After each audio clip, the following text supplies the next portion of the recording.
Hey guys, it's Lavetta. And it's Miriam. And this is the Notorious Women Podcast, a comedy podcast about some of history's most notorious women. Yes. We got a treat for you guys today. We have the beautiful, she looks like a model. She does. And successful and lovely Alexa IDAMA. Please forgive me if I did not pronounce that correctly, but I always want to honor people's, I have an unusual name. So when people call me La Vida Velveeta, it annoys the heck out of me. That's fair. But Alexa IDAMA, she's so lovely. Welcome her to the show. Hey, Thank girl. you. That was like a really big introduction. I hope I live up to it. Oh, You yeah, will. Oh, yeah. So, Miriam. Alexa, okay. So here's the deal, you guys, listeners, just so you know, okay, our listeners don't know that I'm a Pilates teacher. I've been teaching classical Pilates for, I can't do the math, since 2007. Someone else can do that math. And so I've been in all of the classical worlds in New York City and LA, and I have seen some of the issues that are a part of our world. And when I discovered Alexa on the social medias, I was like, oh my God, you guys, she's solving these issues that I have been a witness to for so many years. And so I am so excited to have you on and talk about your journey and get to know you. I'm gonna fangirl. Okay, so Pilates equipment is very expensive, you guys, like thousands and thousands of dollars. And Alexa like DIYs shit, you guys. Like in a way where I'm just like, I just throw it in a credit card and cry. She's like, nope. I like a metal bar and I'm going to attach these rubbers and it works just as well. And she's right. So you also understand the white supremacist issues in fitness and in Pilates specifically. So I'm really excited to have you here so we can call it out on a podcast. Yes. Yeah. And Alexa, I'm excited before we to get be here. started, so would we say you are a Pilates instructor, heroine? Ooh, heroin. Innovator. Well, I don't know. That's a bit, no, I think just, and it's funny because, so I've been in the fitness space now for well over 21 years. So over 20 years. So you started when you were 7? Yeah, she was 5, obviously. Well,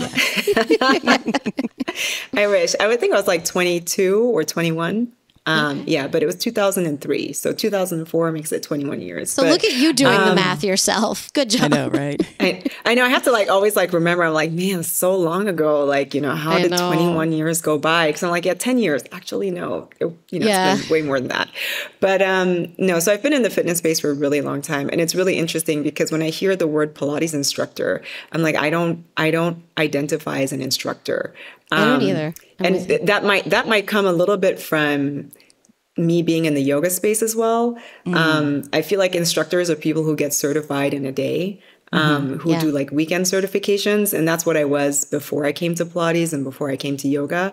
And I feel like when you go through a training, I feel like there's yoga teachers and there's there's yoga teachers, yoga instructors, and there's Pilates teachers and there's Pilates instructors. So when people ask me, I always say I'm a Pilates teacher. And I know that you can't teach anyone Pilates. You guide them on that journey. Yeah. But that's what a teacher does. A teacher guides you on the journey to gaining your own knowledge or wisdom. And I identify more as a teacher because I feel like I was an instructor before. And now it's not the same thing. I'm not the same as when I used to teach step aerobics. Yes. Or when I used to teach, stuff that didn't really have any depth to it. But, if somebody says Pilates instructor, I'm not mad about it. Because I know that's what everybody else calls themselves. But whenever I put it to myself, I always say I'm a Pilates teacher. Alexa, Yeah, I actually I don't know. stop them Nice. and I tell them that I'm a Pilates teacher, not an instructor. So you're nicer than I am. Interesting. Because it is true. Because we do see instructors, let's do this, do this, do this, do this. Right. But Pilates teachers are, this is the work. This is where we're headed. This is why we're heading there. How are we going to get there? We don't know. Yeah. We just walk in the room and we work together. Girl, that's why I love you. Okay. Sorry.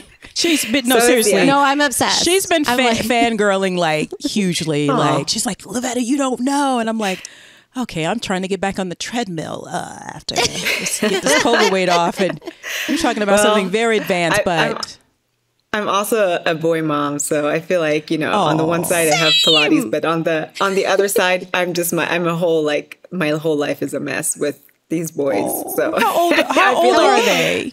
Yeah. They're 16 and 13, so it's A 16 and a 13-year-old. That's weird because you're only 22. Right? So I don't actually mind being 42. So I don't, you know, I kind of like being 42, but I feel like sometimes, you know, like people are like, oh, you know, you seem to know what you're doing. And I'm like, man, but why can't I get my kitchen organized? Like, why can't I get the sauce out of the fork drawer? You know why? Like, because you have two boys. You have two boys. That's why. Why am I opening the fridge and there's stuff in there that really has no place, you know, like when I tell them to organize stuff, everything like, okay, that's the door, we open it, we put it. I'm like, you know, if I got, you know, like I wish I could get that part of things. Like, I wish I could be successful in home organization. Not with boys. But man, I have two older brothers, and I'm the youngest. And I literally would see my brothers, how they would just go into a room and destroy it. Like, and my mother would be like, why can't you be more like your sister? And I'm like, yeah, they're never going to be like me. Yeah, it's like, I'm like, I don't, yeah. But kids keep you humble. They keep you humble. They remind you that you're just human. In a very messy house. Okay, I have a question for you. So what started you taking Pilates? Like, what was your, so you said you were doing yoga. Where did you kind of switch? So I feel like I resisted Pilates for a really long time. And I worked at this big gym. I think most people kind of like, it's this big, like, you know, gym that houses all these different things. And there was a Pilates studio and there's a yoga studio, and they were right next to each other. Okay. And I worked there for 10 years, and it was about 8.5 years before I thought, let me try this Pilates thing. And it's so interesting because it was, you know, as employees in the building, we could, if there was a spot available, we could take Pilates for free. Like, we didn't have to pay for it. Wow. But yeah, I walked right past that studio every day, you know, to the yoga studio to go teach in there.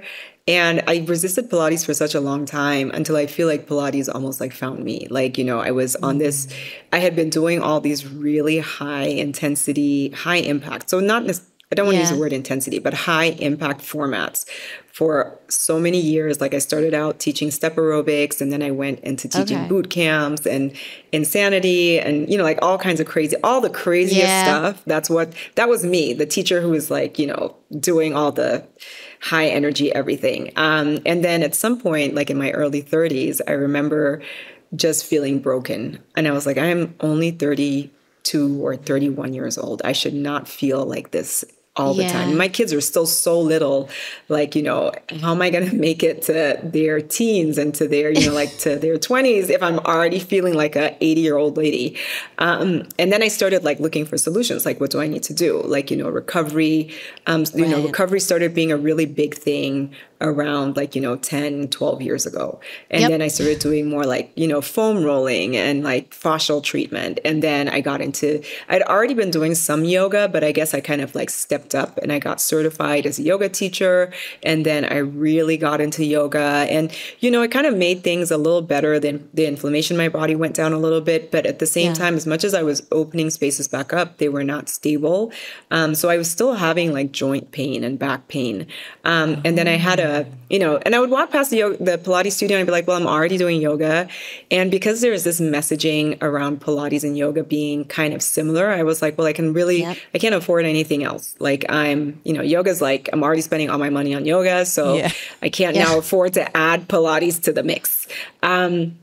And I had a girlfriend who was going through her teacher training because, she was, you have to take continuing ed. And at some point you've taken all of it. And then, Pilates was left. So she was doing Pilates, she was becoming a Pilates teacher, and she needed a practice body. And she asked and asked, and I was like, oh, next week. And then finally I was like, okay, let's do it. Let me come into the studio and see what what it is that you're raving about so much.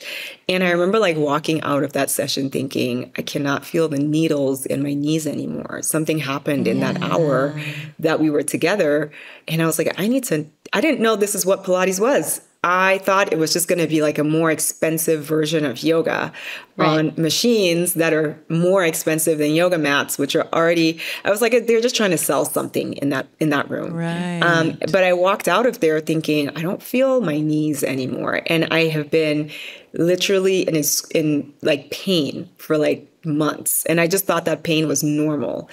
And I was like, there's something about this. So I went back and did a little bit more. And then, every session I was like, wow, I can feel things that I haven't felt before. And it wasn't even particularly great Pilates. Like, it's not the type, it wasn't classical.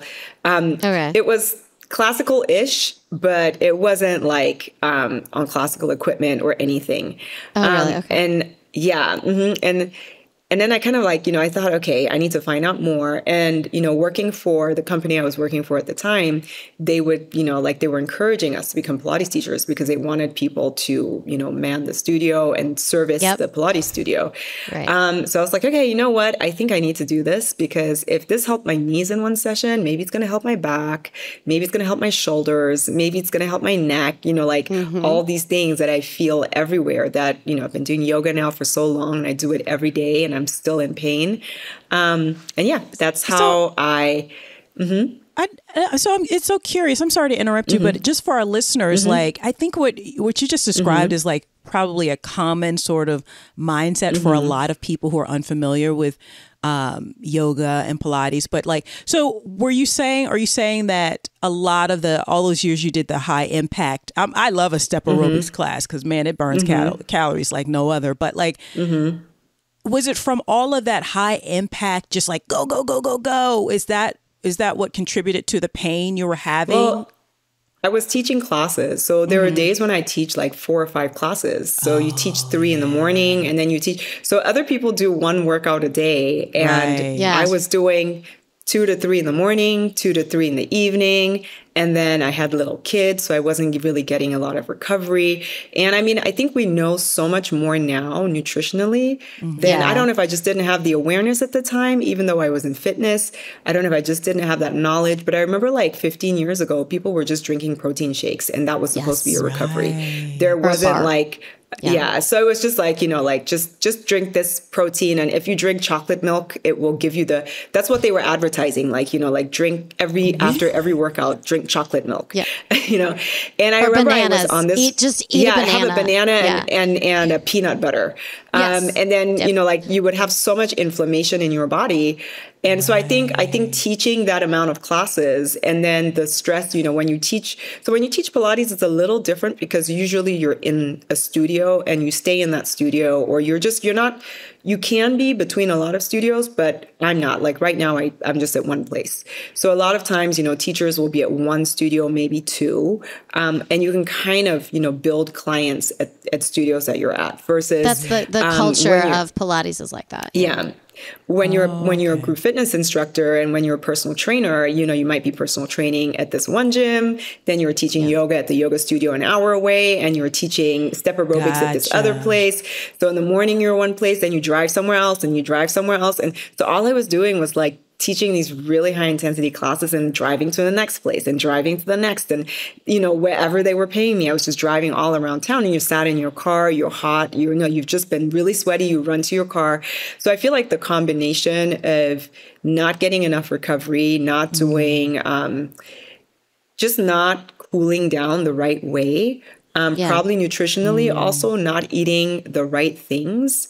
And then having little kids and just not, sleeping enough. And I don't know. And who knows? Like, it might just also be the structure of my body was not designed to teach 5 HIIT classes a day. That I was going to say, like, as a Pilates teacher, if you came to me and said that, I'd be like, girl, maybe like 1 less a day, maybe 2 less a day, But that's the thing with Pilates, and is somewhere like between a HIIT class and a yoga class lives the world of Pilates, where we can connect the body with strength, but also with stretch and mobility and all that stuff. I am a Pilates nerd, and I will slow down talking about it all the time. No, and I feel like that's what, when I started Pilates, I was like, wow, like this has the intensity of a really, really intense workout, but I feel great after. I don't feel like, like if I did a boot camp, I'd be like on my knees, or my shoulders, or I'm going to be so sore tomorrow versus, I found myself doing Pilates and I'd be really sweaty in that hour. I would have worked every muscle in my body and I would walk out of there thinking, I feel better than I did before this class. I always joke that that's how... Right. That's how people come back to Pilates, because as soon as it's over, they forget they feel great and they come back. And then halfway through class, they're like, I'm dying. And you're like, yeah, but you'll be fine. You'll be fine. And you don't go on. No, go on. No, I was going to say, and in Pilates, you do like 3 to 5 reps, usually, maybe 10, maybe.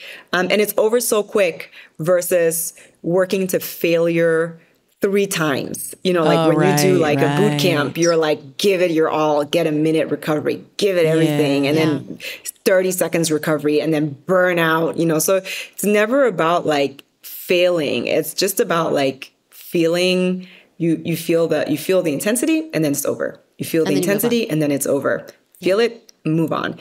So I really like that. Yeah. But it's like a little bit of intensity, then completely different, then completely different, then completely different, but the same, like it's like Pilates is, I don't think there's anything else out there like Pilates. Like I haven't found anything else yet that is like, or at least not the classical work.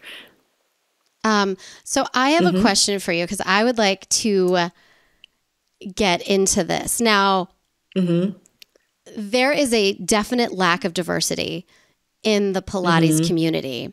It's problematic. It actually came out a couple of times on the internet, especially like in 2020. There was a lot of people starting to call it out, right? Now, what was your experience? Did you have a light bulb moment when you were starting in the Pilates world and getting your certification? Like, did you have a moment where you saw things or one thing that you went, I got to do something about this?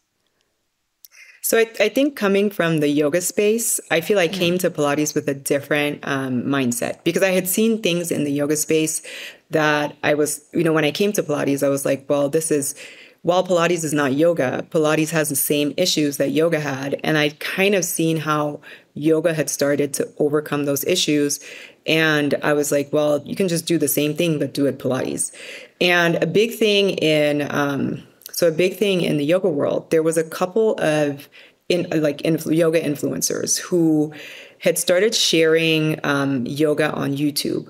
And I think once people started seeing their journey, then you started having other people sort of like jumping on that and also starting to share. And there was a lot of people of color who were doing that. So, and maybe I might be wrong with like the initial influencers, but I know that in the space that I was in the Ashtanga space, there was a lady called Kino McGregor, and she would just put out YouTube video after YouTube video. Like, she was like the YouTube yoga person. And once she started doing that, there was a lot more people who were like, okay, she's making things happen as a result of, now she's getting workshops. People know who she is. So people saw what she was doing and they started doing the same thing. And there was a lot of like Black and brown people who also started like putting out content on YouTube. And as a result, you just started seeing more brownness, more Blackness in the yoga space than you had 5 years before that. And when I came to Pilates, I was like, well, Pilates, I didn't realize Pilates even had that issue when I came in, but then I would go to the studio and I'd be like, well, at least in the yoga studio, there was like 5 of us. Now I'm back to being the only one. Like it's just me again. And just so for our listeners, Alexa, and who may not be in the States, what she and Miriam are speaking to is that yoga up until I guess 5-10 years ago, and Pilates still has this issue, was considered a very white and a very moneyed space, and so that's what they're speaking to. I just wanted to give them context. So, but I'm sorry, you were saying, yeah. No, I know, because like the yoga studio that I was in, there was consistently like 3 of us, and there was a lot of like Latinos and the, you know, Hispanic people in the room. So it was, even though it was still majority white, it wasn't just one, like it wasn't just like one. But when I came to Pilates, I was like, man, it's just me again. You know, like it's just like, it's like we've regressed. But then I think in that also, just speaking very like frankly and honestly, I was like, you know what? I was, you know, like, by the time I came to yoga, you know, because I had always thought about sharing my practice, but then it always felt like the space was already too saturated. Like there was too many people sharing yoga on all the social media platforms. Everything that needed to be said had been said. And I was like, well, you know what? Like there's no one in Pilates who seems to be sharing. And I can either wait for somebody else to come on and share, or I can, you know, I can be the person that shares. Like I can wait for somebody else to create a space, like, or like, you know, like, because I think there's always this expectation that, well, because the space was so white, somehow it was the white people who needed to change something in order for the space to become less white, right? And yes, there is an aspect of that where, you know, space like studios are not welcoming, or studios have problematic issues with microaggression and things like that. But at the same time, I know a lot of like white studio owners who are, you know, who are very well-meaning, who are not closing their doors, but still people didn't want to go to those studios. And a lot of times I feel like the space, the imagery has to change from us, because even when white businesses were choosing Black people to take photos of, to kind of integrate, I don't know how to like really put this in words, but it wasn't the right kind of Black body. It didn't feel like a natural, it didn't feel like the image that I would have taken, or it didn't feel like the image that I wanted to see. Despite the fact that there was a Black person there, it looked like a prop had been put into the shoe. And that's not what I wanted to see anyway. Like, yeah, good that she's there, but I don't like it, you know? So, or good like, that he's there, but I don't like the way that he's there. Like, why is he in this posture? Why isn't he the teacher? Why, you know, like it wasn't the way that, it still wasn't representation. It's not authentic and organic. It was sort of, and you know, like, it was never the cover. It was always the second page or third page. So there was there was like representation, but it was never the main theme, if that makes sense. So I feel like I was like, well, if, you know, at least, you know, let me try and make something the main theme and do it the way I want to see it, from the angles that I want to see it from. So, you know, like, because we do want to see a Black body, but the person doesn't always have to be a size 2.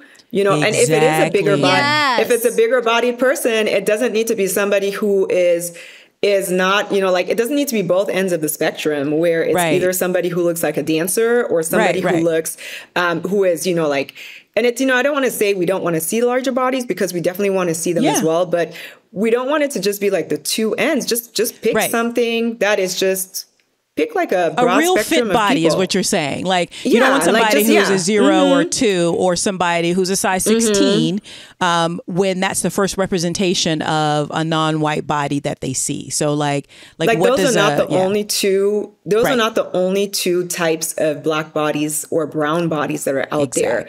And I always felt like, you know, people would pick someone who fit all the molds. They had to be LGBTQ. They had to be like really large bodied. They had to be like super Afrocentric. They had to be like, everything had to fit. That person had to represent every anything that could be missing, that one person had to bring it all. So Alexa, are you saying they would have found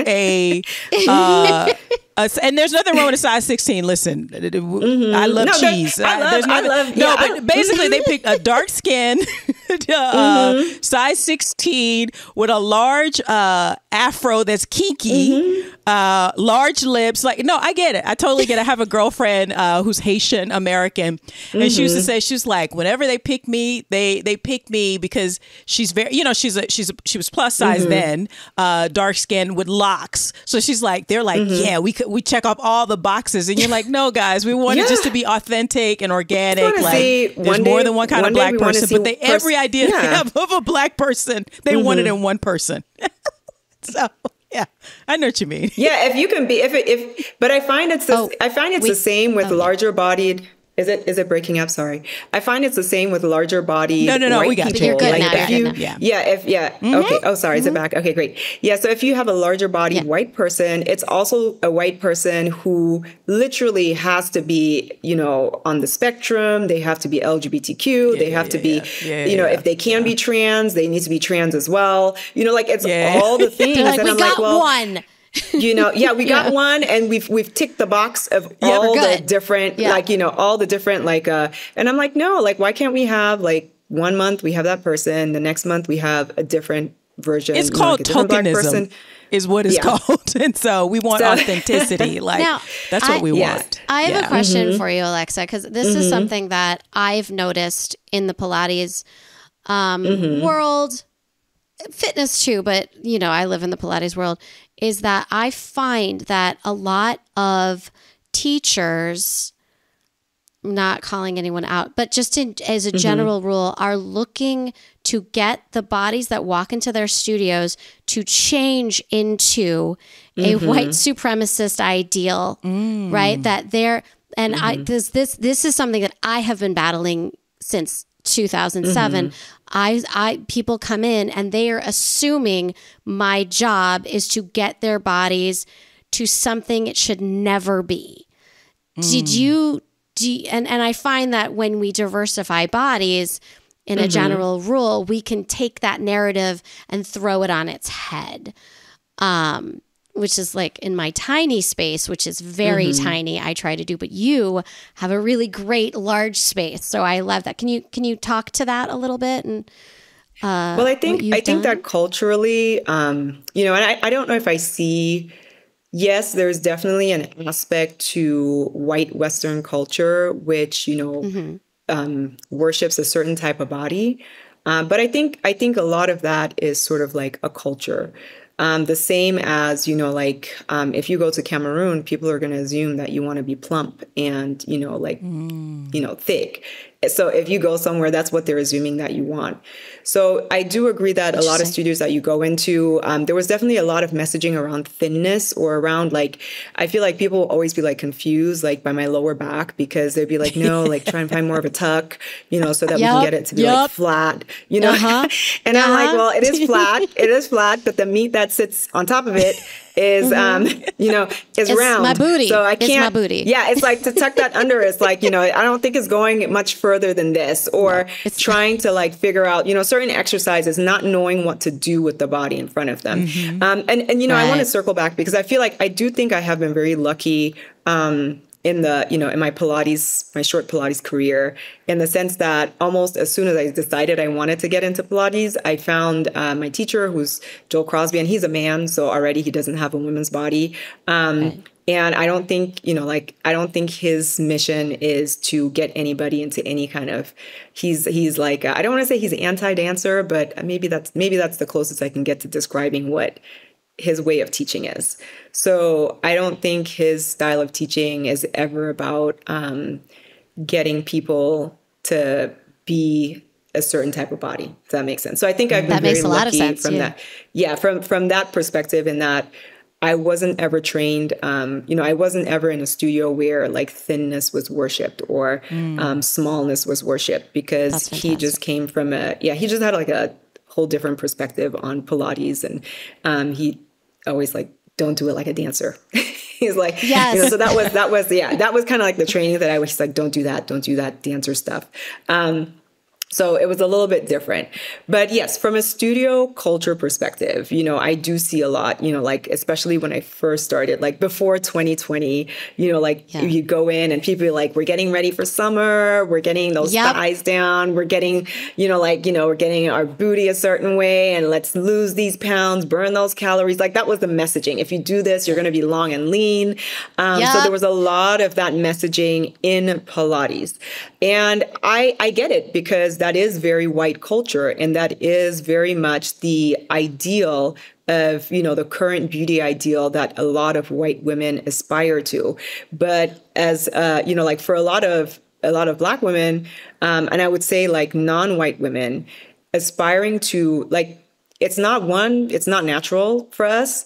And two, like culturally also, it's not necessarily the aesthetic that we're aiming to be. It's not necessarily the beauty ideal that we're reaching for. People want to be fit. They want to be in good shape. But, and even the definition of long and lean in the Black community is not the same as long and lean for like, what it means in the white community. And then I think also like, like what is appreciated, like, cause I know in Cameroon, if you're too skinny, like people definitely call you names and, if you don't look good in anything.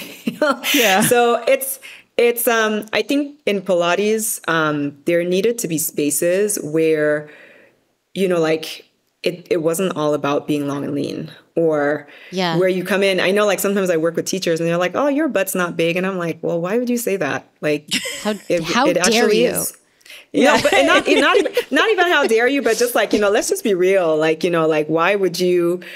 Yeah. It's like your butt's small, mine is big. It is just what it is. Like there's no point saying it's not because I don't know who that's helping. Like, it's like, what's the purpose? Like it would be like me saying, hey girl, you got a huge butt. And I'm like, I know you don't. Like, it's like, I can see it's not. You have long blonde locks. I don't though. It's so funny. It's like if someone, so it's, No, to your point, and it's Miriam is more along in our camp because she's got a badonkadonk. Like that's why I tease her. I'm like, we're all from Africa, but you're definitely from Africa. More recently, more Miriam, recently.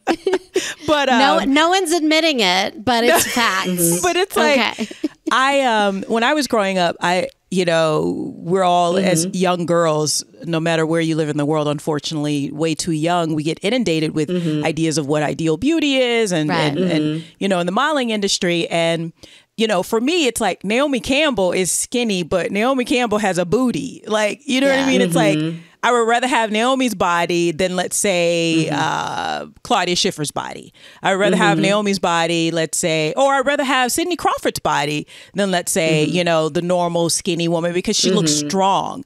And I think it is a cultural thing in the Black community. People want you to look, when they say thick, they want you to look sturdy, like strong, like not weak, So even when you're thin, because even in like, you're from Cameroon originally, Alexa, like I'm originally from the South. So even in Black American culture, it's like I think white American culture thinks Black people, like fat people, is like, no. We just want you to look like you ate a pork chop at least once in your life and haven't starved yourself. Like we want you to look strong, so. Yeah, you need to look like, like soft, like Cameroon, like the beauty standard was if your body was soft, it was good. Like if it was, if you could have a soft body, then it was like that was like the best. Move to Cameroon. Lavetta, I think we should take our podcast to Cameroon right now. I know. Okay, let's go. So it's like. So I feel like you feel the difference. Like if you come into a studio where it's like people like, they're like, okay, like, or they can tell you something looks good, versus it's funny because sometimes some things are not said, but they're felt. And I think that's the biggest thing for people of color. I don't even want to tie it to Black people because I think it's the same thing. We don't see Indians in the studio. We don't see, Hispanic people in the studio. Right. We don't see, there's certain, we don't see Middle Eastern people. Eastern people, you see them a lot in the Middle East in the studio, but you don't have a lot of Middle Eastern people that come to the studio here, because if you wear a hijab to the studio, there's teachers who will be like, oh, hijab, like they start to, it really doesn't affect anything, but it starts to bother them that a hijabi's in class. Yeah.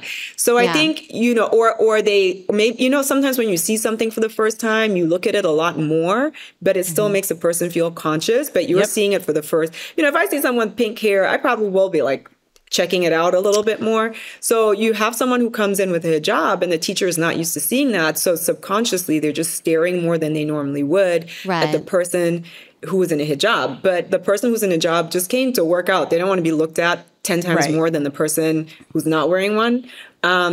So I think a lot of people just avoid the studio because to deal with those microaggressions is just not worth it. They don't because feel welcomed. Feel it throughout. Yeah, you just feel it throughout the rest of your day. So even in like really well-meaning white spaces, I think people are always unsure what's going to happen there. What's going to happen in that space? Is someone going to make some random comment like the first package you offer me is the discounted one? I feel like that was a big thing when I first started. Like I would go into studios and people would immediately assume that I didn't want to do private sessions. They would immediately go, well, we have this discount, we have this and we have that. And I'm like, I'm just asking about pricing right now. Like I'm trying to figure out what works best for me. Let me ask for the discount. Let me, if I can't afford it, if I tell you I can't afford it, let me ask for the discount. But you offering me a discount before I've even uttered what I can do just makes me know that you assume that I can't afford what's going on here. That's so interesting you brought that up because that's an example. Because a lot of times people will say, well, what is a microaggression? Well, I couldn't afford it, but Right. That's not the point, right? Like, that's not the point. But it's the assumption, right? But how dare you know that? It's like, I always tell my white girlfriends, I'm like, it's like if you come to the cookout and we offer you salt to be like, do you want to put some salt in this mac and cheese you brought before? It's just like, you haven't even tasted it yet. Why do you think it's not seasoned? I'm like, that's a microaggression. So it's like, so I feel like, so you never know which one of those you're going to get when you get to the studio. And I think that's what keeps a lot of people away. And I think, I see it now with what we've started.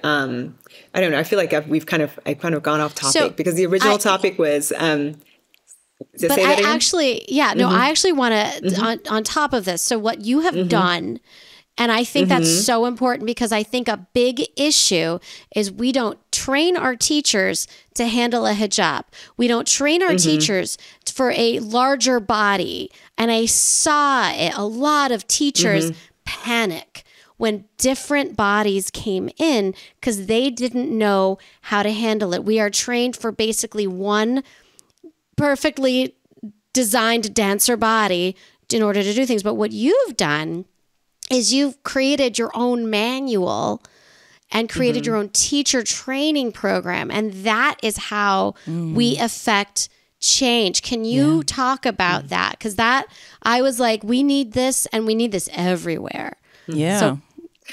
So that ties into what I was going to talk about. Like, I think at some point, because I watched over the years, like, people say, well, white people should take trainings. And I worked with white people who took those trainings. And I was like, I don't know what they taught you in that training, but that was one person's perspective. Even if it was a Black person who was leading the training, I don't know what they taught you because, it still feels off. And I feel like people feel like they can go through trainings and learn what you learn through experience. And I don't think it's possible to take a training. You have more knowledge and you have it's kind of like Pilates. Like when you learn what you learn in your teacher training, if you don't go put it into practice, just because you learn that the 100 is arms pumping up and down, breathing in for 5 counts and out for 5 counts. If you don't experience teaching it, you still don't experience the entirety of it. You're not going to be able to teach it as well as a teacher who has taught it to 1,000 different bodies, has seen how it works in 1,000 different bodies. So just because you took a training doesn't make your behavior, like make you knowledgeable, if that makes sense. So I actually feel like the only way that white studios can learn how to be more welcoming to other people is to have interactions with other people before opening up their spaces. You know, taking the training is one thing, but you're having an interaction with one or two. If the person leading the training is a Black person, you have an interaction with one or two Black people, and it's still not the interaction of practice. And, you know, I moved to the US 15 years ago. And what I find is that when you meet white people who have been around Black people for a long time, you don't have to explain to them how to be a safe white person.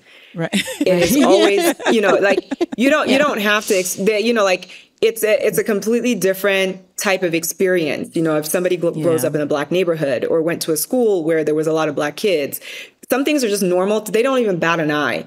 I lived in London before coming here. There are things that are so normal in London that are not normal here, but because the white people in England have so much exposure to it, like things like Indian culture, for example. Indian culture is ultimately like UK or like English culture at this point. Nobody looks at a guy, you know, like a guy wearing a turban. Nobody looks, because we all went to school together. So I saw your turban every day. It's nothing new. I saw your hijab every day. I saw you wearing a sari every weekend. You know, I came over to your house and I ate all the food. My mom's best friend was Indian. So it's not really like a big deal. And it's not a novelty versus I think here, the interesting is like there's white people that grow up here that have no exposure to Black culture. I think that was what was very interesting to me. I'll speak to that a little bit because America is so large that white people can literally live most of their lives in the States, depending on where they live in the States, and never have any intimate interactions with anybody non-white. So whether that's Black, Hispanic, or like in America, that's why politically you've seen it plays out because the country is so large. Also, a lot of Americans, no matter what their race are, don't travel or they don't have interactions with like there's Black people who don't have interactions with non-white people or non-Black people. They don't have a lot unless let's say they live in New York, right? The tri-state area. So they've had experience with Latino people, but not Mexican people out here in the West or like, you know, and definitely not like Indian people at a large extent, East Indian or Southeast Asian or East Asian or Southeast Asian. Like, you know, they don't know the difference. And I think because America's so large, they have that. I don't think it's a luxury. I think it's a failing because America's so large. I also think, but like being here, there's no reason why anybody in Georgia in the South should not be interacting with Black people. Like, there's no reason. Like, this is a mixed state. Like, this they don't want to sometimes. No, but that's the thing. So it's like for me, it was so interesting to come here, and you know, especially like during COVID, because I mean, like, you know, when you first come to a country, you kind of just observe what's going on, like, and I think a lot of it didn't even come to my awareness until about 5 years of living here, where, you know, I would meet people and you know, we would have interactions and I would assume that everything was great, only to find out that they were like the strongest Trump supporter. And I'm like, so, but, you know, like, it's America. Like, so what was all, you know, like all that friendliness? Well, why were you so friendly to me when you really didn't agree with anything that I said, you know, like, so it was just like an interesting dynamic. And then when COVID hit, you know, and we were having all these conversations about Black Lives Matter, it was so shocking to me at that time to see so many people that, you know, were supposed to know, but then all of a sudden were saying they didn't know. They didn't realize. And I'm like, well, but you went to high school here. So what didn't you realize? Like, I didn't go to high school here and I realize it. So I'm so confused as to how you, as a 40-something or late 50-year-old women, you are shocked that this is what America is like. Like, don't you live here? I've only been here for 10 years. Like, it's not been, and I already know it. So I've not even been here that long, you know, like, and it's like, I already know I have like more, like I've read more Black books than you've read. I've read, you know, like I've been to more events than you've been to. So I think for me, it was just so like confusing. Yeah. But, going back to Pilates, I think all of that made me realize, right? I think there's this big expectation on white people to create safe spaces. And I think there's a franticness because there's a lot of, no white person wants to be racist. Like, even if they're a Trump supporter, they don't want to be racist. Right. No, it's weird, but it's true. You're right. They don't want to be called racist. Yeah. Nobody wants to be. Nobody wants to be a racist, right? So I feel like there's always this frantic energy around doing things to make yourself not be a racist, right? Like, whatever it takes to not be a racist, you do that thing. And I think in doing all of that, sometimes you're doing exactly the thing that causes feelings of like, something's not right. And I also think like in the process of like watching so many studios try, I worked for a young studio owner who she went through all the DEI trainings, she had all the conversations with us. So on paper, like she was doing everything that she was supposed to do. Right. Like if I remember there was an instructor who made a comment about Indian clients once and she fired her on the spot. And so on paper, everything was right. She was doing, but yet the studio was not diverse. And I think in that process, I realized that if we don't do the work, it will never be a diverse space. Like if there's a lot of work, like it's a lot of work because I see it in other fitness spaces, like I look at Atlanta. Atlanta is a majority Black city. Like you have other spaces, like there's a lot of Black yoga teachers who are going out doing Pilates, doing yoga in the park. There's a lot of boot camps that go out and they do like boot camps that play, like Black culture music. They play, they play like what we want to listen to. And the energy is very much like, Black energy. And so you have a lot of Black people going to those events.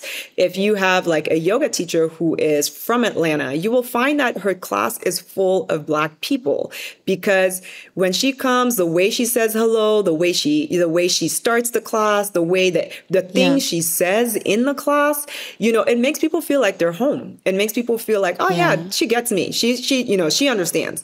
The music that's played, and it's not just a performative, like adding a song in. It's like I danced to this song in high school. Like y'all remember this time? So when people can actually relate what they're doing to specific times, then you know that it's coming from an authentic place. And then you feel like, oh, I'm in a safe space. Even if something happens in that space, we can work it out. Right. And I think that is what is, I think that is what, when a lot of white studio owners try and do too much, it ends up just being too much because it's just like, we get that you don't want to be a racist, but just hang out with us, like that. Just hang out, go to a Black studio, go hang out. Like, it's like hang out. And then who knows, maybe with that over time, things will start to change in your space when people come in. But right. Yeah, I kind of realized during that time that, okay, number one, imagery wise, like, well, I couldn't, it's an expensive process to take photos. People in Pilates don't have a lot of money. If they are going to spend money, it's very likely that, the priority is to take pictures of yourself first or your community or the people who are actually in your studio. So they ended up always being white photos. And I was like, well, we got to take photos of ourselves. I got to make these Instagram posts. If I want to see more Black people on Instagram, then I guess I have to be one of the Black people on Instagram doing these like workout posts and whatever's going on. And that will hopefully encourage other Black people to come in as well. And, last year, another Black Pilates teacher and who was at who had moved down to Atlanta from New York, and she started working at the studio that I was at. We connected and we were like, okay, let's start doing workshops, right? Because that's something that we, kind of like, it's doable. And we were like, we don't really want to open a studio because it's a lot of work to open a studio. I was going to ask you about that. It is a lot of work and it's very expensive. Yeah, I was like, I would rather focus on getting like brand, like, since I have Instagram now, I've built this platform. I would rather focus on getting like collaborations. It's way more lucrative than opening a studio. So we started like going down the path of like offering workshops. But then once we started offering them, we realized there's not any Black certified teachers to come to these workshops. Like there's not enough anyway. Yeah. There isn't enough. That's one thing that we noticed because we put it out and all the Black teachers in Atlanta. I have some friends that like shout out to them, but like not enough. Not but what I mean, like, when you're doing the work of putting together a workshop, you need to make like $500 from that workshop. Like it can't be like 100 or 200, right? No, exactly. There's a cost to putting something together. And now if there's only 5 certified Black teachers in Atlanta to attend your workshop, there's just not, so we ended up finding that the workshop was still majority white because there were just so many more white teachers who were certified. So that was like a realization. And then we went to the Black Girl Pilates conference. Okay. And I guess like you don't think about things until you start to think about them. And we were in this room full of like 50 teachers and enthusiasts who had come in from all around America and like everywhere for this conference. And it was wonderful. And they had a panel discussion, and there was a lady in the room who was interested in becoming certified. And, she had inquired in her hometown, but all the trainings were white led. So she was like, look, I want to certify. Who here has a certification? I'm going to do it. And the room was quiet, like completely silent. And I think after that conference, like Michelle and I were like, we have to do a certification. Like, even if it's 10 times more work, even if it's, so much, because here's a room full of women who, like lots of them want to go through a Black teacher training. There's a lot of them who started trainings and dropped out because of comments that are being made, or they just don't feel something's off in the training. So I was like, we got to move on from this workshop thing. We got to, we have to figure out a way to do teacher training. So we started with the MAP certification. Yeah. So we started, and this is me still thinking that I'm never going to have a studio because I don't want to pay rent. Right. I don't want to be responsible for $30,000 to $50,000 worth of rent a year. Like how many classes? Like I want to teach, I love teaching, but I've also taught for so long that I like the flexibility of just having 5, maybe 10 clients and not needing more than that because, I can like collaborate with brands, and that can be the other side of my income. So I kind of like a small client base that I enjoy. I think I was at that point in my career where I was like, okay, I'm just hanging out with my favorite clients at the studio. And, I don't need to take on any more clients that I don't really want to work with. I feel you so hard with that sentence, by the way. I feel you so hard. Okay, go on. Because it's like the clients that I was working with at the time, I'm like, we're just friends, like, doing Pilates. These are my people. We're so happy to see each other when we get to the studio. It's like a little bit of a catch-up session. It's Pilates. It's just like, fun. But I was like, if I have a studio, then I have to do marketing, and I have to work with all these people that I might not want to work with, and I have to be nice to them all day long. Not be nice to them. Girl, like some people, I'm like, I wish I could just say like, look, just give them like some heart truths. But, and I'm a very blunt person. Cameroon has no like etiquette training. We don't have any of the American niceness. So sometimes I have to like really watch what I say to people. It's a lot of work. We got to circle back to this because I want to hear more about Cameroon and your upbringing. But I'm sorry, go ahead. No, so I think at that conference, we realized, okay, if we don't start something, because writing the manual, I'm not going to lie, writing that manual has been, when you start a project and you wonder, like, why did I start this? And then you have to finish it. You have to finish it because you started it and now you're halfway into it. Yep. I think that's where the manual, you guys, Pilates has so many aspects to it. These manuals are massive. Yes. And I'm sure you're like, I forgot that other thing. Like, it's so much work. Whew. It is so much work. It's the editing it for it to look visually good, like come together, and things to be in the right spot. The photos, I mean, like I have become beyond a photographer. I'm more than a photographer at this point. I feel like I have edited thousands of photos, so that they kind of fit into the manual. I do I wouldn't necessarily say I'm a perfectionist, but I do want, for me, it was really important that if we put anything out there, that it be at least as good as like what other trainings are offering. And I know that there was a lot of people watching us when we first started who were like, these girls have no idea what they're doing. And there was people who were in our DMs saying, y'all not ready for this. So there was a lot of encouragement. 100%. Yes. Yeah. There was definitely people in the DMs who felt some type of way about us doing a teacher training, because there are other, especially in the classical world, there's already established training schools. Like, why wouldn't we just send people to them or try to be one of their teachers? Like, then there's a question is, who are you again? Like, where did you come from? And why do you think you can do this? There's a lot of questioning about like your pedigree. And there's a lot, especially in the classical world, which is why, like, when I introduce myself, I'm classically trained. I know all there is, but I feel like sometimes because of this, it can be intimidating. So I'm always like, and I am open, whereas, like, and, just, go on. So no, I say that. Did you respond to those DMs? So I think I always respond. Like, I always respond. And it's like, when people want to say something, I'd be like, no, this is exactly how we're doing it. And we kind of like, there's definitely aspects of we're doing something for the first time, so we can't be 100% certain about things. But I've been through 2 teacher trainings. Michelle, that I've been working with, also has been through a really rigorous, she trained with Brooke Seiler, so she went through a really rigorous training. She worked with Kathy Regan for a really long time. Okay. And the third girl who's writing the manual with us, Patty, was part of the team that she was a teacher trainer for Equinox when they first started their teacher training. So Patty's been doing this she's been doing this for the longest out of all of us. I think she said she started in 1999. I'm like, man, where was I in 1999? I don't even think I was. But she's been doing, she's been teaching Pilates, and she was with the team at Equinox and, doing teacher trainings for Equinox, like way back when. So, so you guys have your bona fides. Like, you guys are so legit. I was like, well, we may not know everything, but we're not completely clueless. Right. And I will be honest. Yeah. I was going to say the reality is nobody really knows everything. Like, we really don't. And that's something that needs to be honest. We need to be honest about that. So and things are always changing too. Yeah. So no, definitely respond to the DMs, like, telling people, like,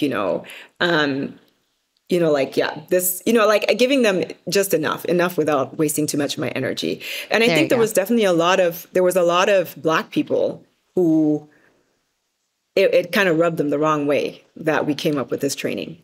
So, really? And I know Why? that this is, well, I think it's because there's a lot of senior Black teachers who just never went out. I think, when you get into this industry, there's a lot of people who feel like, I found my place, I'm kind of making it, and I'm going to stay in this spot, like, right. And then when anybody who comes in after you, right? When anybody who comes in after you, especially someone like me, I've been in this space now for just like about 7 years, and like, is coming in and is posting and is claiming to know what they know, that they think they know they're doing, is starting a teacher training. And you, who's been in this space for 20 odd years, never thought that you could start a teacher training, or never thought that you could put something together. I think it definitely kind of like, people were like, well, we're not supposed to be doing this. Like, I feel like that was almost like, if anything, the unspoken words was like, well, why do you think you can do this? I've been here much longer than you, and that almost like Alexa, it's called hating.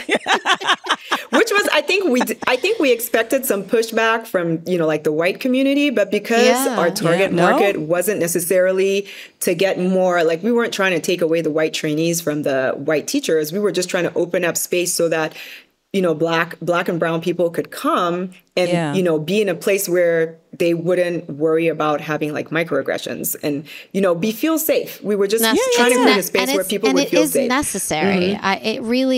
I have been in this business and these spaces since 2007.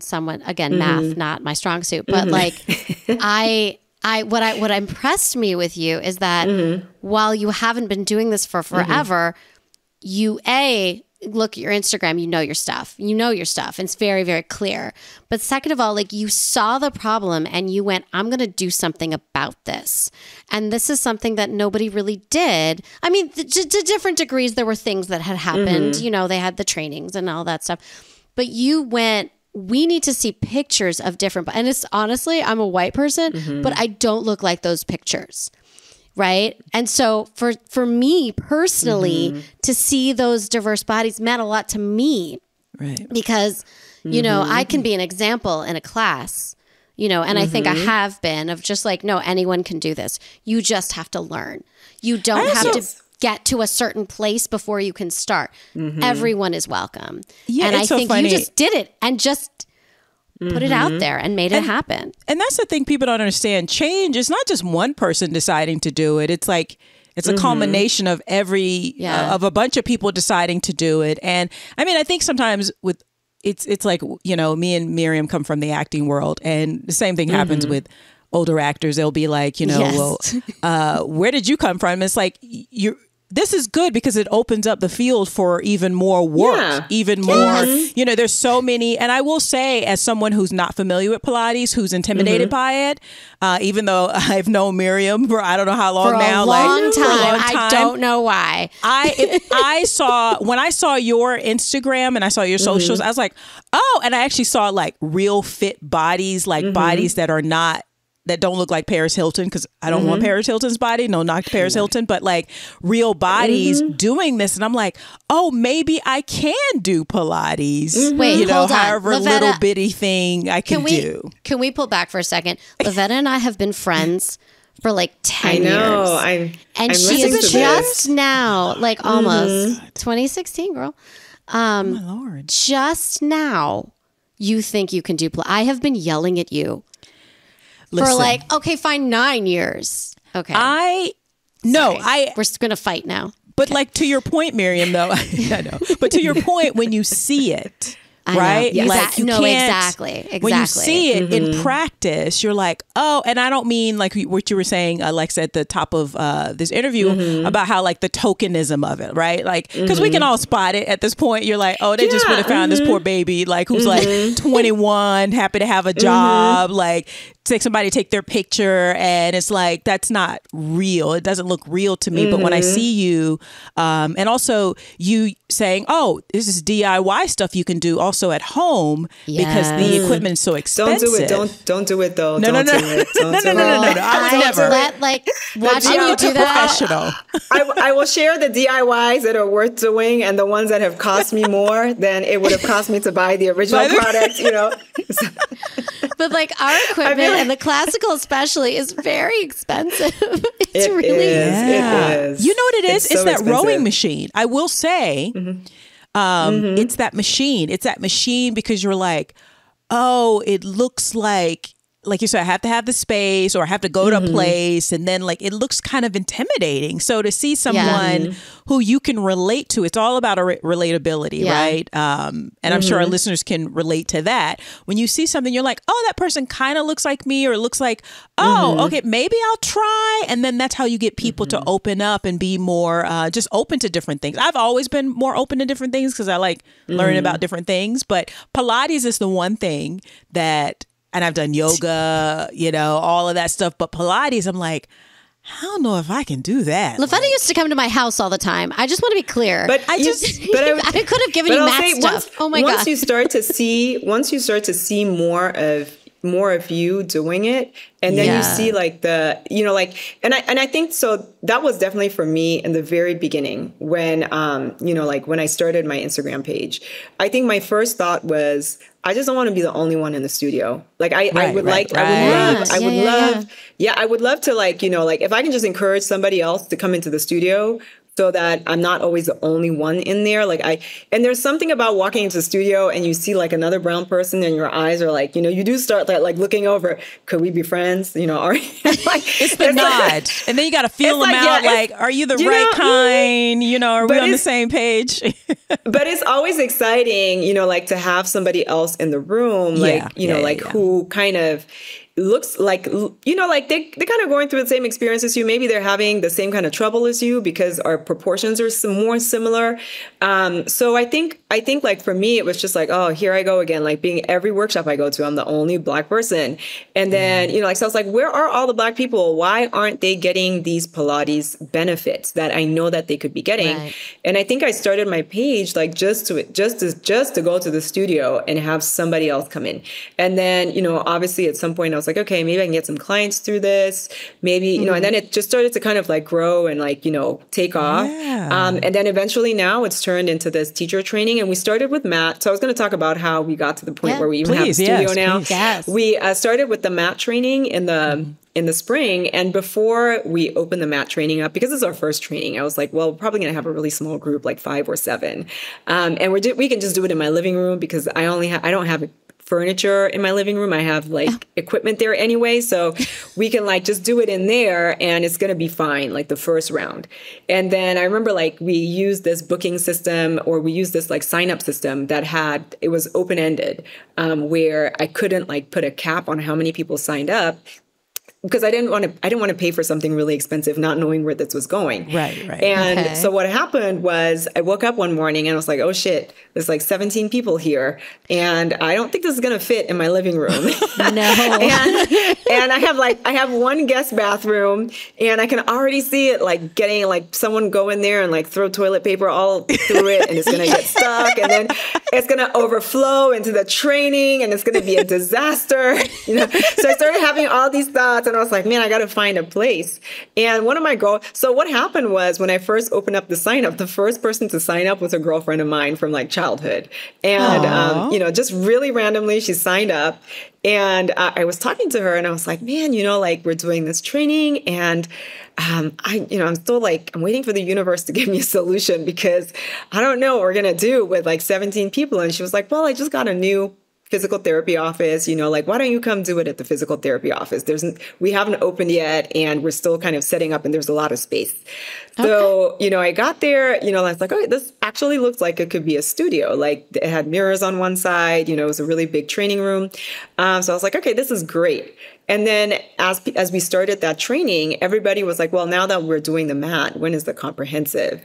And so Michelle and I were like, I guess in the fall. I guess it's in the fall.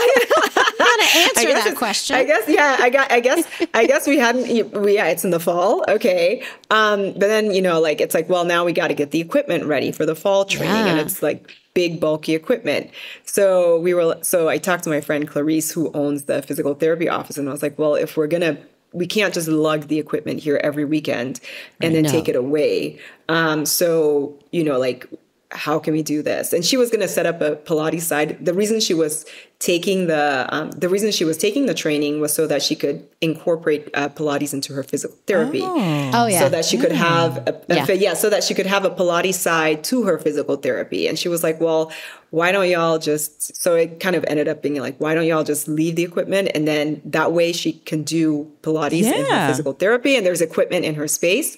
And that way we have a space where people can do training. And then, you know, like clients start to come in. So that's somehow it all kind of came. So the next thing you know, you're a studio owner. Yep. Yes, exactly. So, you know, like, even though I'm sharing space with her, you know, like, it's like, the Pilates side is still very much like, you know, we're running kind of like the Pilates side. It's win-win. So it's been fantastic. Yeah, it's been like this. It's been like, you know, I'm just like, okay, I will accept anything else that comes our way. Like, you know, we'll take it. Sometimes the universe is very loud. Okay. Yes. You know? Yeah.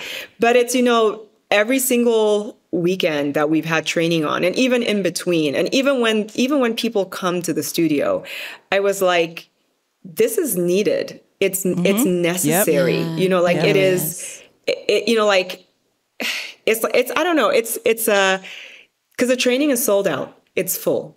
Like it is. Of course, you know, like, so I guess there were 15, you know, Black women, and, you know, Black, I shouldn't say just Black, because we have an Asian lady who's part of it.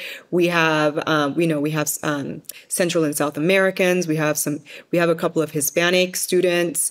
You know, we have a Latino student. So it's like, they were all waiting for somebody. They needed a place to go. Who was marginalized, who they could say things to, you know, because even like in our first mat training, we had a Latino apprentice, and she just wanted to talk about how, you know, like there wasn't enough Latinos in Pilates. Right. She's right. So, Yeah, so I feel like, like just having a space where people can come to and like talk about the things that they're struggling with and, talk about how it's related to either their heritage or their ethnicity and not being told, oh, you're just making that up or, if they why found don't you just try community. this? Yes. So I feel like it's really something that, like every time, I go into the studio and I get a new client or I get somebody who says, I'm so glad you guys are here, because I've been looking for a studio and I tried one class, but I didn't really like it. And then they come back and they fall in love with Pilates. I'm like, it's a lot of work, but it's necessary. So it's also really rewarding. I'm really glad that, there's a space now and there's a studio and, I guess now I have a studio. Yeah, I have a studio space. Now, how often do you do, how often are the classes, but you said they're full, almost always full, but how often do you do them? And just so our listeners know. The teacher training, it's a really long teacher training. So like I said, it's not a weekend workshop. We started off with the mat training and that was about 5 months. Like, we started in April of last year and it went all the way through to, let me just make sure I got the dates right. Wait a minute. You did a mat training for 5 months? Just the mat? That's so it was the amazing. Yeah, it was the beginner mat, intermediate, and then advanced. So we still, and I feel like the 5 months was not enough. I feel like even though it was 5 months, it wasn't enough. And that's why this time it's 10 months. It's like, we're giving you all 10 months to get through it. Other studios do the mat training and it's shocking to me. That's why I'm like, oh my God, you're calling it out in 2 weekends. And It's insane. I'm at a point where I'm like, even if like when people talk about hiring a teacher for a mat class, I say hire someone who's comprehensively certified, even if they're just teaching mat, because they just don't know enough. They're not going to be able to adjust. But you are like, unless you studied with Alexa, then go ahead and hire that person. Because they actually fully comprehend everything. I think that's amazing. I've never heard that before. Where would they sign up for? They would go to, do you want to give out the website? Right now, or? Right now we have a wait list. So we just have a wait list for it because our training dates aren't set for 2025. The current training goes all the way through to March of next year, which is the end date, which is the last weekend of training, but it's not the end of when we're working with our apprentices. And we look at it not just like people who sign up, they're really like, it's like an apprenticeship. It's an apprenticeship where we work with you for at least a year. You do your last test out at the end of that year, maybe for 18 months even. So we want to really truly finish with this group and then start the next group in August of 2025. And we just don't have those dates out. But if you go to lowimpactfit.com, you can sign up to the wait list. And then Patty, who's in LA, I think it's Pilates with Patty. Even though we were writing the manual together, because we're East Coast, West Coast, it's the same training, it's the same manual, but we have our own independent businesses. And it's, Pilates with Patty. And she's actually starting a training in January. Oh, good. So we'll also put it in the show notes. We'll get all the proper links from you. And I love that because you guys are training so these people can go out, the teachers can go out and teach and go out into these communities. So people like some random person like me is like, I don't know, maybe I'll try Pilates. And I can go to a place and there might be a teacher there of color who teaches Pilates. And then because she's gone through she or he has gone, or they have gone through your training, then I feel comfortable being like, when I do the leg lifts, my booty scooches up. Like, is that normal? Like, how do I do that? Like, do I need to put a towel in the back to give me, like that kind of thing? And you can, actually, that's sometimes the response. I love this. I love this. So it's really nice because even the girls who don't have necessarily because the group is just so diverse. Like even from a body perspective, like there's so many different bodies in that group. There's larger bodies, there's medium bodies, there's tiny bodies, there's short, like we have like really short bodies, really tall bodies. So I feel like the group is so diverse from a shapes and proportions perspective. And it's so wonderful because the ladies in the group get to work with a variety of bodies versus the trainings that I went through. all had a similar type of body.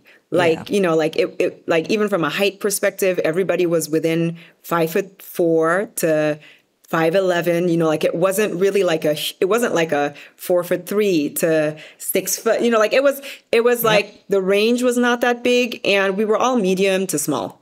So listen, I was the diverse body in my training program. I'll put it that way. Okay. So I feel like diverse. It's nice. It's nice to have, you know, like different sizes, different heights.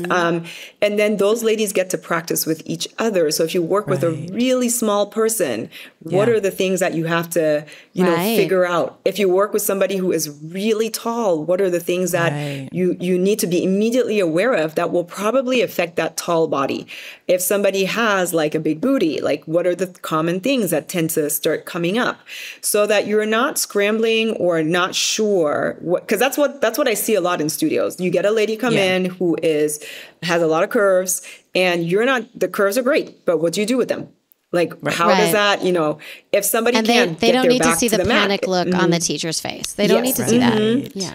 Or that, like, well, I can't figure out why you can't feel what I feel, you know, like, because I don't know. And it's not even just about the booty, because, you know, a lot of us have front thigh. Like, a lot of us have a bump in the front as well, or you have a big belly. And that also affects, if you're not flat in the front, that also affects the way the exercises feel in your body. So I think, like, you know, it's nice to have this variety. It's nice to be in a place where you can ask, how does that feel? Like, you know, I'm 2 feet taller than you. Like, how does that feel for you? Like, as a small person. So I think it's nice to have that and be in a safe space where I really, you know, like, and I think the biggest thing for the ladies in our training, they all come in with this, like, I'm just not tall enough, or I'm, you know, like I'm, you know, my leg's just too big, and I think what they start to realize is that there is no perfect body, and there's no body that has all disadvantages. Everybody comes to Pilates and has a superpower, like something that if you have a big butt, your open leg rocker is probably going to be pretty good, because your center of gravity is going to let you come back up. You know, like it's going to be so much easier for you to do than somebody who is really light. You know, certain exercises just will power. So even if, you know, you don't look like that skinny lady over there, she's struggling right now, but look at you came up, no problem. So I think everybody, and the, you know, like the shorter lady who, like, you know, she's like, oh, I'm not tall enough. And I'm like, look, but you're like, your shoulder fits perfectly, like, you know, for this adjustment. Like, as a teacher, you're the perfect height. Like, you don't have to stoop down and hurt your back to do certain things. You're right there, and you can like really get into this person who's like on the floor's body because of your height. A tall person would not be able to do that as easily as you. So I'm like, there's always an advantage to whatever it is that your body is like. If you are a larger body, you can probably give way more powerful assists than somebody who is light. So as a teacher, it's just a much nicer feeling to get an assist from somebody who has the strength to give the assist. Versus, like, you know, being pulled, like you can feel yourself pulling this little teacher, like, you know, like very. So it's like when you have a powerful teacher who can like hold the weight and hold your body. It's like you know, I love working with strong teachers. So I feel like everybody has an advantage, but at the same time, if you're really tiny, then maybe, like, you know, doing things like swan are really easy for you. So. Everybody has an advantage. And I think that that's what's becoming apparent to the people who are in our training, that there are exercises that everybody will be great at and other exercises that you work on for a lifetime. Listen, I love that you're calling that out, because those are facts. Those are real. Like, you go to Pilates to get better and stronger. You don't have to change the shape of your body. That is just, you're just here to get better, and you're spreading that message. And also with the 12 to 18 month program where you're making sure that they know all that they need to know, your teachers are going to be some of the best, most wanted teachers in the country. Because I graduated from a 6-month program, and I spent a year taking every continued ed, because I was like, I don't really know anything. But that's the thing. Yeah. It does feel that way when you only do something for 6 months. You still come to even if you train for a year, you come to the studio and it still feels a little bit like, ooh, is that okay? Right. It takes a long time to learn the system. There's this. I was reading about Kathy Grant. Kathy Grant did 2,000 hours of training and probably even more because she was with Joseph Pilates for almost 3 years before she got his writing on her certificate. So she did so much training with him. Jay Grimes, I think 5 years before he was allowed to teach. So he was an assistant, but he wasn't allowed to teach for about 5 years. So I think, way back when, it was very normal for people to just be in the studio for thousands of hours to just, be the assistant before they were given their first client. So I think that 18 months is still not. It's still not a lot, but it's definitely a lot compared to a lot of the compared to most. Mm-hmm. Well, most comprehensives are 6 to 9 months. Yes. And that is this is, but because and it's confusing because if you want to teach spin, it's a weekend, right? But we but that's and what we talked about at the beginning of I'm not a Pilates instructor, I'm a Pilates teacher, is because we have to know so much. I call it grad school. Yes. It's basically grad school. Yeah, It Thank is. you. Yeah. For sharing, both of you for sharing that, because, for someone like me who's on the outside of the industry, I did not know this. You think, if you ever went through that process where you're like, I'm going to aerobics classes, right? And you go to these health clubs and they're like, oh, you can teach. And you're like, oh, I guess I can teach. But it's like, no, Pilates is a whole nother. No, it's a system. It's similar to karate. I would say I would compare it to karate or compare. Yeah. So it's, you wouldn't go to a dojo and expect to learn, to be a black belt within a weekend. You can't, you got to be a white belt for a few months and then you got to be yellow belt for a couple of years and then an orange belt for a while. And then maybe you get stuck at blue belt for 3 or 4 years. And then maybe 10 years later, you finally get your level 1 black belt. Something like that, I think it's the same with Pilates in the sense that you got to work through the beginner stuff first, like the fundamentals or beginner system first. And then you work through the intermediate work. And then you might get to advanced. I know in teacher trainings, you get given the advanced as part of the training. But I will say that I have kind of I went to advanced and I went back to intermediate as a practitioner. And then now I'm revisiting some of the advanced stuff. And it's this trying to get taking one step forward, realizing now I need to go 3 steps back to really understand what I'm going to do when I get to that point. So I think it's a long process. It's and nothing is achieved by rushing through it. There's no no one gives us a prize if we do the advanced reformer. Just I if say we make that a it lot. there in 6 weeks. But your students, your clients really benefit, and this is really getting this information from you both. And I know Miriam is so psyched because she gets to talk to a colleague. Now I understand why these teachers are able to change your body and really improve your physical health and your life overall, because if they're taking it seriously, they've done all this training and gotten all this practice in. They're 10,000 plus hours in. Wow. So thank you for that. But before we hop off, I just want to talk a little bit about where you're from Cameroon originally. Yes. Can you, I'm so excited. And I was telling you off mic that I did I did ancestry.com and then I did African ancestry too. So, but I found out that I'm 11% Cameroonian.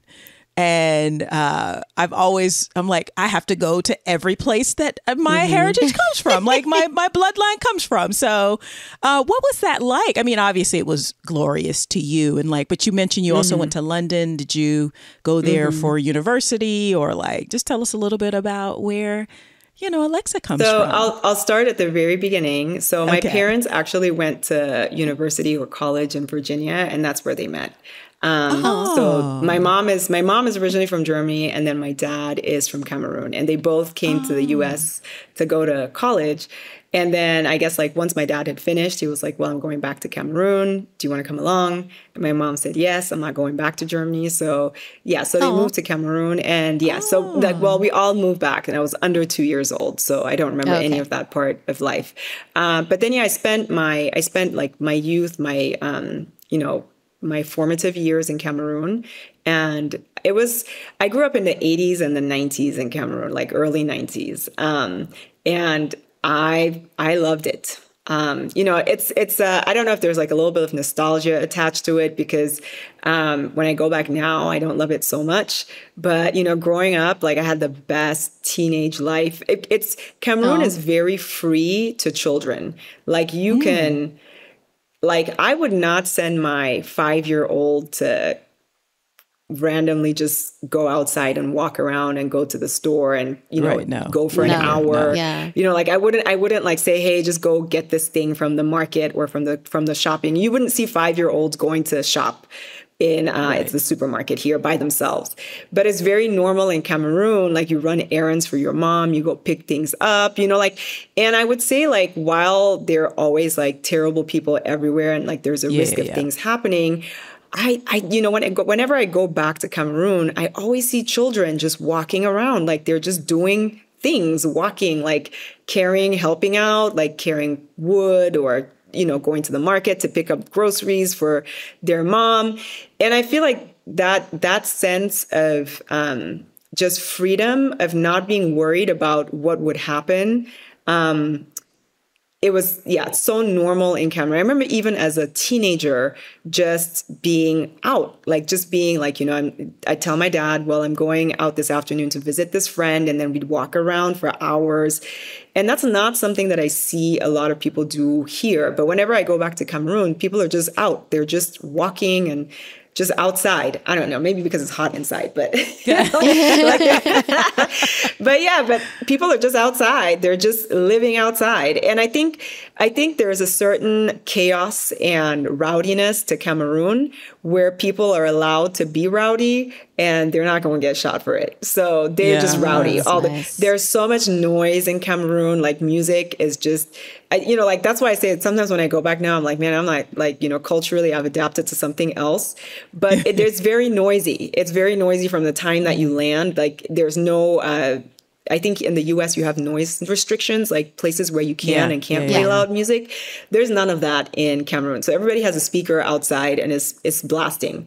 Like literally everybody's blasting. No one's following any rules, and there's nobody like truly enforced. Like there's police, but they're not bothered. Like it's a cultural difference. It's a culture, like there are things, like if people commit crimes, then the whole community comes together to end the situation. I don't know how to say this on a podcast, but if you get caught in a crime, you are not living. So the community comes together. Vigilanteism. So get it done. It's very much, it's very much like, if you commit, especially if you commit murder, you're probably also going to die. There's just no tolerance for violent crime and violent behavior. Like there's no trials and, if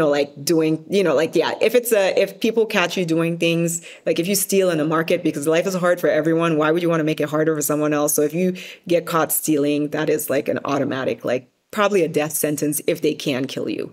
But,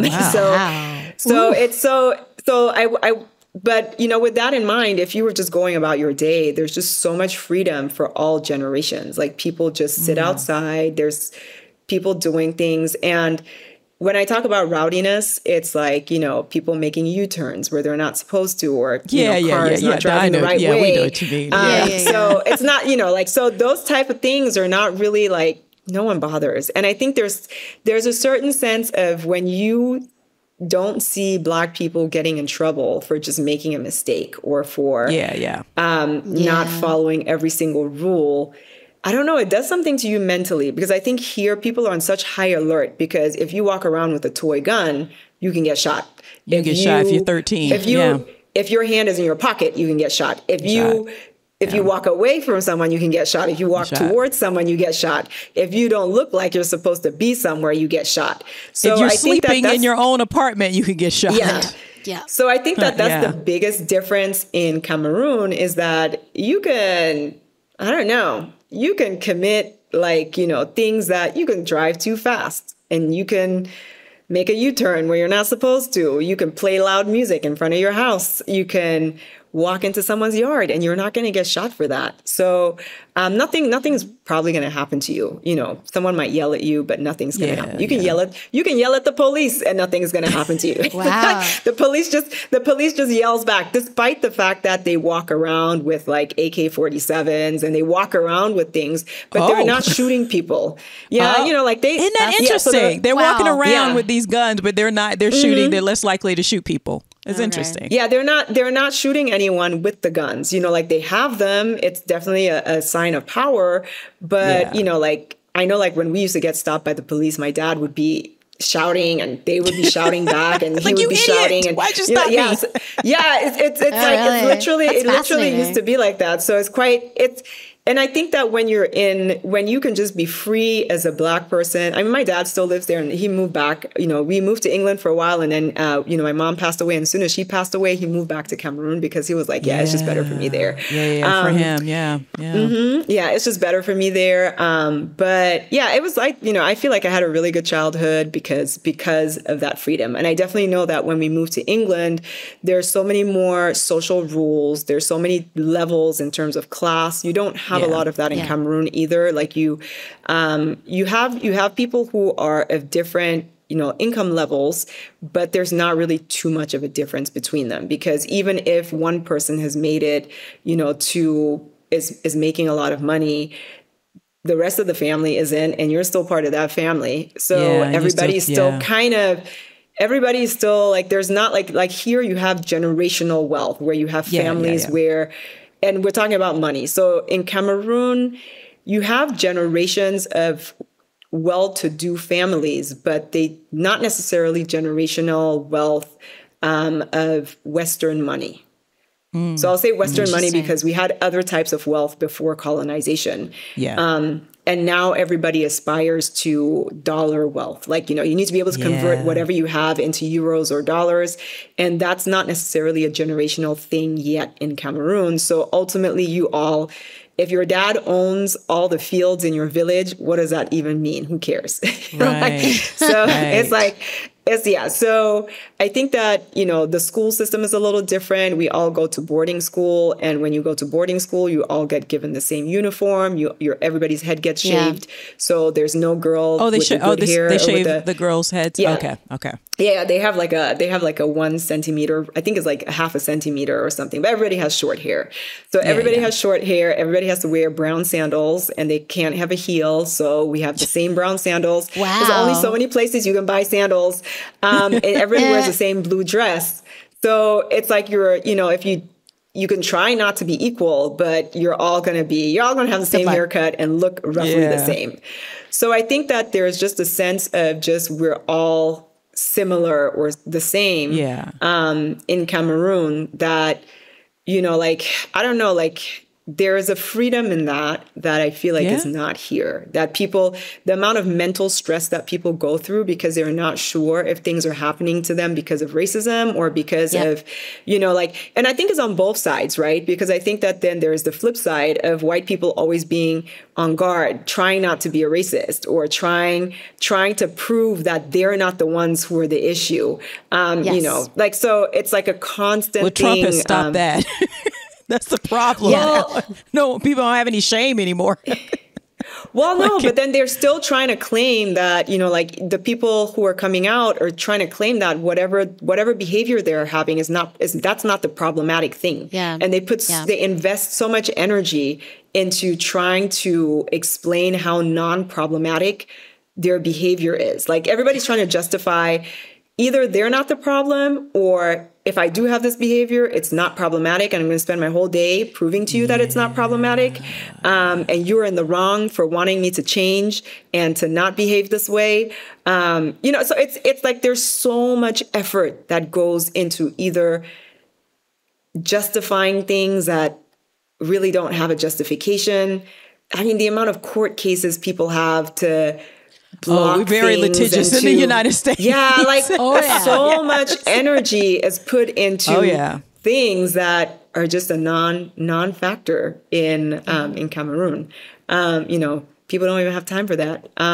So I think just from that I agree with that. I have a question. Yeah, What is the what are the major languages spoken in Cameroon? I'm always curious. I always want to know that kind of cultural Cameroon stuff. is, you know, from the colonizer languages, we have French and we have English. And 4/5 of Cameroon is French and 1/5 is English speaking. And then apart from that, indigenous languages, like you have, they're getting less and less. But I remember when I was growing up, it was about 260 indigenous languages. The biggest difference between Cameroon and a lot of the surrounding countries is the way the borders were drawn up. They split a lot of the large tribes into like 3 or 4. So they became much smaller groups of people within Cameroon. And then, so like the ethnic group that I'm from, you know, if you look at it historically, it was a country, it was one large kingdom where parts of it are now in Nigeria, parts of it are in Cameroon, and parts of it are in Equatorial Guinea. So it's like it used to be one large, humongous group of people that got split into 2. Or ultimately maybe even 3 within Cameroon. Like when you have the French-speaking side now, it gets split even more. So you have these huge groups of people who used to be one nation who are no longer the same. And Cameroon is unique because Nigeria still had some of its groups kept intact. Like you have the Yorubas and the Igbos and the Hausas. So you still have those large kingdoms that were not split in one country versus Cameroon, where the large kingdoms were split into smaller fractions. So you just have a lot more ethnic groups within the country. And then the French and the English divided people even further. Like, you know, it kind of like now you were French. Yeah, that's the whole point, right? Yep. What's your father's tribal origin? What's the name? So my dad is Bayangi. Or Bayangi? Bayangi. Or Manu. Like the ethnic group is Manu. Yeah. So if you look at it, I think if you look at it from a like when you're checking your ancestry, it will probably say Cross Rivers, like people from the Cross River area. Yeah. And then you have a lot of Americans who are also like Bamileke and from the Northwest. So that's typically where people were captured from the western region of Cameroon. Yeah, that makes sense because most of them they would or travel to the west and part of Africa. I can't. For the African ancestry, they trace it back to 3. So Hausa, Tikar, and I forgot the third one. And so a lot of the people, like you were saying earlier, which I didn't know, a lot of if you have family from we said North Carolina.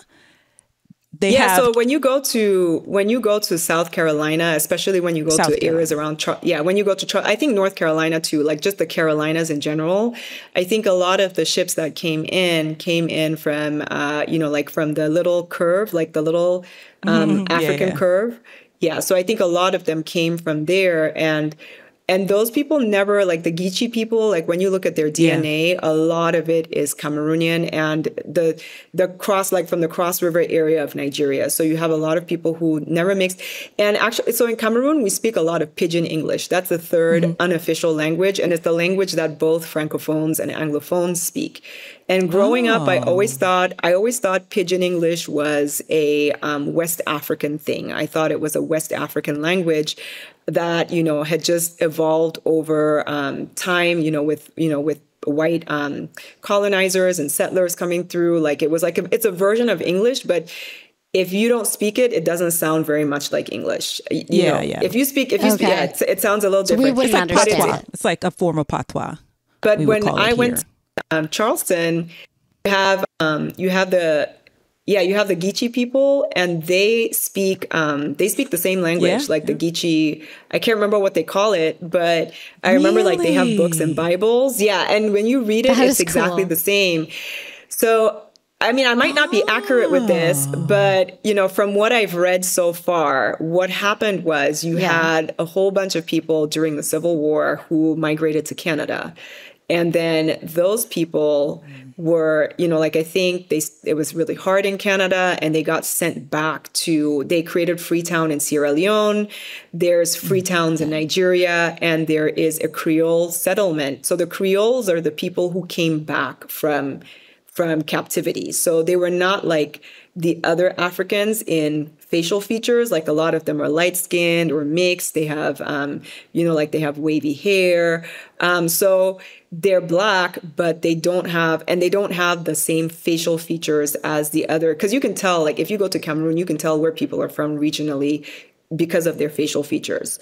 And those people had these mixed facial features where you couldn't really tell what kind of tribe or which tribe they were from. So in every country from Sierra Leone all the way down to Angola, I believe Angola might be like the southern, you have free towns throughout those coastal regions. So, where did I start this story? I was talking about like the language. When you say Creole in America, Creole, like, because obviously Haitian people speak Creole, right? But in Louisiana, the way they categorize Creole is different than, let's say, Creole in other parts of the world. And so like, because for a long time as Americans, Louisiana is so like exotic to us. I always tell people, I'm like, you know, because it's so exotic. You're like, it's so different and the food is amazing. And oftentimes, you know, we'll make jokes as Black Americans like, they ain't nothing but a Creole, like if they're mixed race or what have you. And, you know, but Creole, you also have white Creoles, you have Spanish Creoles. It's a very different kind of definition in Louisiana. And then the Cajuns are, that's a whole different other group, you know? So, but it's just so fascinating. A lot of this is created by the transatlantic slave trade. But, I just love, because everybody gets excited when you ask them about their culture, because everybody wants to share their culture with you. And I think it's always a good thing to learn about people, and it's all good. It's all good. It's all good. But, you know, it's not a bad thing. I was gonna say I think the language came from South Carolina. I think the English that they were speaking in South Carolina is what made it to Canada, and then ultimately came back to West Africa, and that's the pidgin that we speak. It's the same. It's the same pidgin that we speak throughout. Yeah. So it was the group of people who, during the Civil War, aided. I think they aided the British, and then the British transported them and gave them like freedom in Canada. And then they eventually, it was so hard, and they were still being maltreated in Canada that they sent a delegation to England to say, we don't want to live here. And then you had all these like missionaries or Christians in like the Quakers who wanted those people to have their own space back. So they arranged for them to resettle. Like there's a whole movie about it on Netflix about like, what's it called? I can't remember what the book, I don't like. I have to think. Like, I might have to email you. We've heard of Liberia, but what you're saying is there's different communities. So in every West African country, you have returning. Like in Nigeria, you have a lot of returning because a lot of Yorubas went to Nigeria.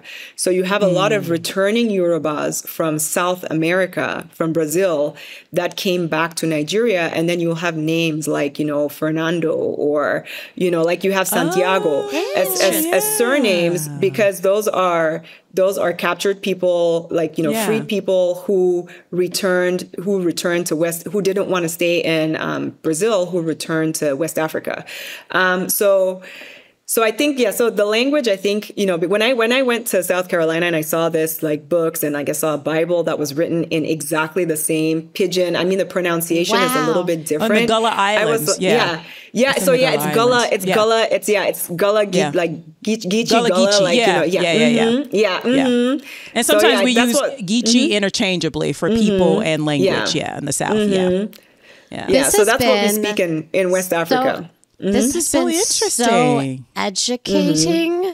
You rock, Alexa. You come back any time.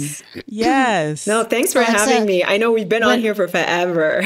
We can talk to you all day. I don't need to stop, but I think I do technically need to stop. But when Lavetta and I, get our money, we'll come to Atlanta to visit you. Right, Anytime. Lavetta? And Yeah, then Lavetta will take Pilates. I'm on the prowl, Alexa. I'm single and ready to mingle. Okay. Well, there's enough people. Like, I can say Atlanta is definitely I don't know. Some people say it's not a good city for single people, but I see a lot of people having a good time in Atlanta. All right, let's go. Come on. And you come out and visit us anytime here in LA. So. No, I like it here. I like it. But y'all need to go see my girl Patty if you're in LA. So absolutely. LA, go see Patty at Hummingbird Pilates. And Hummingbird. Patty, I know Hummingbird. Yeah, and she has a class. Like, she has I think every Wednesday she does a class. Like, it's for all Black women. So go. Yes, Lavetta, I'm expecting Miriam, to see you some can go Pilates. too. You can be Am I allowed to go? I don't want to make it awkward. Like, I'll go if you want me to go. No, but I will fit. I will have the same situation. Okay. Yes. But yeah, y'all need to go. Y'all need to go see Patty at Hummingbird Pilates. She's really, really awesome. She's a great teacher. It's a great the studio. loveliest person. Mm-hmm. Yeah. Yes. That's awesome. But I want to hear from Miriam that even if y'all didn't go to Hummingbird, that you've been doing Pilates with her. Yeah, exactly. Okay. Thank you, Alexa. Do you hear? We're ganging up on you. I'm not even lying. Miriam, we have the same birthday, so we're the same person. Yeah, we are. Basically the same birthday. So. Well, thank you so much for joining us. That's going to wrap it up for the latest episode of Notorious Women Podcast. Alexa, you're definitely, because we have heroic and horrific Notorious Women, and you're definitely our heroic because you are out there. Oh, thank you. You're pioneering in the Pilates space for non-white people and opening it up and diversifying it in such a beautiful and positive way, truly. And it's so inclusive and beautiful. So thank you for all your work. Can you let the listeners know where they can find you, all the socials and, yes. where can they find you? you? So on social, I am Low Impact Fit. Because Pilates is low impact and it makes you really fit. Yep. But then in person, so if you're in Atlanta, so I'm in the North Atlanta metro area, and you can find me at Zona Physical in Buford. That's where our studio is located. But then, I feel like I'm in a lot of places outside of that. Yeah. So look forward to some workshops, and hopefully I will get it together and maybe do a retreat. I'm planning to have a retreat in Colombia next year. I know. I feel like if I say it out loud, it's going to happen. Manifest it. Manifest it. Oh, we have to go, Miriam. Oh, okay. Yes. Oh my God, I'd live for that. Oh my God, yes. If you have not been to Colombia as a Black person, I know Colombia is all over Instagram. Cartagena is all over Instagram right now.